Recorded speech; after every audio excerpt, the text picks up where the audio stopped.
और बड़ी खबर है, माफिया अतीक अहमद के छोटे बेटे अबान अहमद की सड़क हादसे में मौत का सीसीटीवी एक वीडियो सामने आ गया है। जी हाँ, वीडियो में साफ तौर पर दिखाई दे रहा है कैसे अबान की गाड़ी कई फीट हवा में उछलते हुए दिखाई दे रही है। यूपी के झांसी में ये सड़क हादसा हुआ था। ये तस्वीर देख लीजिए। दरअसल ये किसी गाड़ी के डैश कैम में वीडियो रिकॉर्ड हुआ है जिसमें अबान की गाड़ी साफ तौर पर दिखाई दे रही है। वीडियो को देखकर हादसे की भयावहता का अंदाजा आप आसानी से लगा सकते हैं। तो उत्तर प्रदेश में झांसी में अपने बड़े भाई से अली अहमद से मिलने जा रहा था अबान, और उसी दौरान एक क्रेटा गाड़ी देखिए बहुत तेज रफ्तार में थी।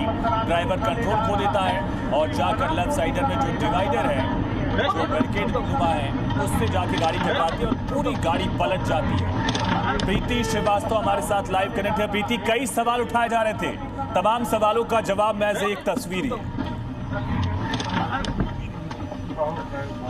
देखिए, कई जिस तरीके से अतीक अहमद के छोटे बेटे की जो मौत हुई थी कार एक्सीडेंट में, उसके बाद कई तरीके के सवाल उठाए जा रहे थे। कई साजिशों को कहा जा रहा था कि कहीं सुनियोजित तरीके से एक्सीडेंट करवाया तो नहीं, कई लोग आरोप लगा रहे थे। लेकिन अब इन सभी आरोपों पर जो है वो लगाम लगती हुई नजर आ रही है, क्योंकि जो सीसीटीवी फुटेज जो सामने आया है, अतीक अहमद का जो सबसे छोटा बेटा है वो झांसी में अपने भाई अली से मिलने के लिए जा रहा था, और जिस तरीके से उसके एक्सीडेंट का सीसीटीवी फुटेज सामने आया है उसमें साफ तौर पर आप देख पा रहे होंगे हमारे दर्शक कि किस तरीके से एक्सीडेंट हुआ। एक्सीडेंट में देखा गया कि स्पीड जो है गाड़ी की वो बहुत ज़्यादा थी, बहुत तेज स्पीड में गाड़ी थी, और गाड़ी अपने आप जो है वो डिसबैलेंस हुई। गाड़ी का जो कमान था वो जी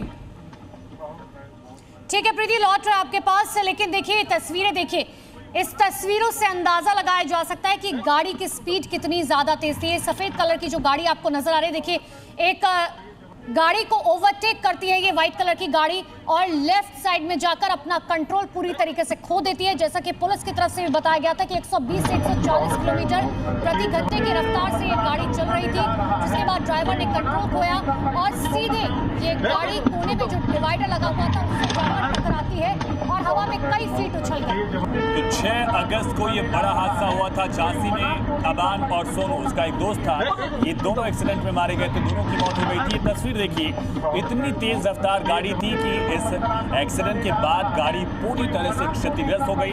उसका अगला हिस्सा उसके ऊपर खच्चे उड़ गए, गाड़ी पूरी तरह से मुड़ जाती है, हवा में कई फीट ऊपर उछलती है और जाकर यहाँ क्रैश हो जाती है। इस हादसे में अबान की मौत हो गई। अपने बड़े भाई अली से मिलने के लिए अबान प्रयागराज से झांसी जा रहा था और झांसी में एक्सीडेंट होता है। तेज रफ्तार की वजह से ड्राइवर कंट्रोल खो देता है और इस एक्सीडेंट में उसके कई दोस्त घायल भी हुए थे, लेकिन 2 लोगों की मौत होती है। उसमें एक अतीक अहमद का सबसे छोटा बेटा अबान अहमद था और साथ ही उसका दोस्त सोनू। ये दोनों एक्सीडेंट में मारे गए। 6 अगस्त को क्रेटा गाड़ी इसी हादसे का शिकार होती है। कई तरह के आरोप, साजिश, इस तरह की बेबुनियाद बातें कही गई, लेकिन ये फुटेज इस बात को जाहिर कर रहा है कि ड्राइवर ने कंट्रोल खो दिया। देखिए, यहीं से कंट्रोल खोता चला जाता है और राइट लेन से लेफ्ट लेन से सड़क से गाड़ी नीचे उतर जाती है। उसके बाद डिवाइडर से जैसे ही टकराती है, एक बहुत बड़े धमाकेदार आवाज के साथ क्रैश होता है।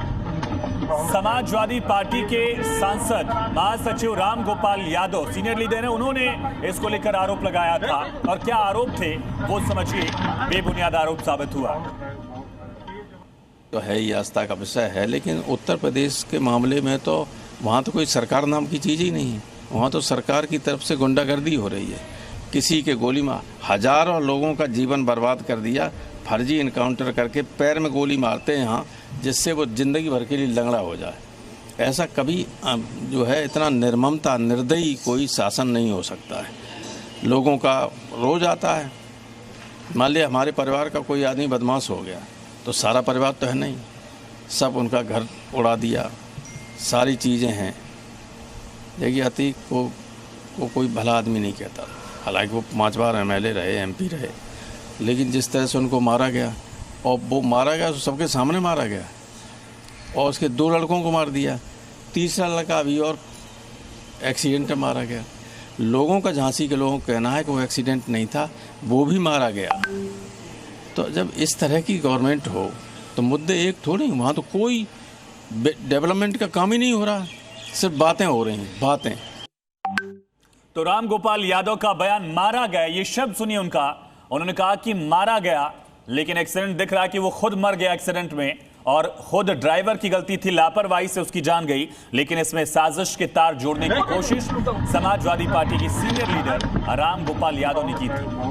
तो राम गोपाल यादव को ये तस्वीरें जी न्यूज़ पर जरूर देखनी चाहिए, क्योंकि पुलिस ने पहले ही एक्सीडेंट के 1 घंटे के अंदर इस बात को बहुत क्लियर कर दिया था कि ये महज एक हादसा है, इसके पीछे कोई साजिश नहीं है। लेकिन इस पर जमकर राजनीति होती है।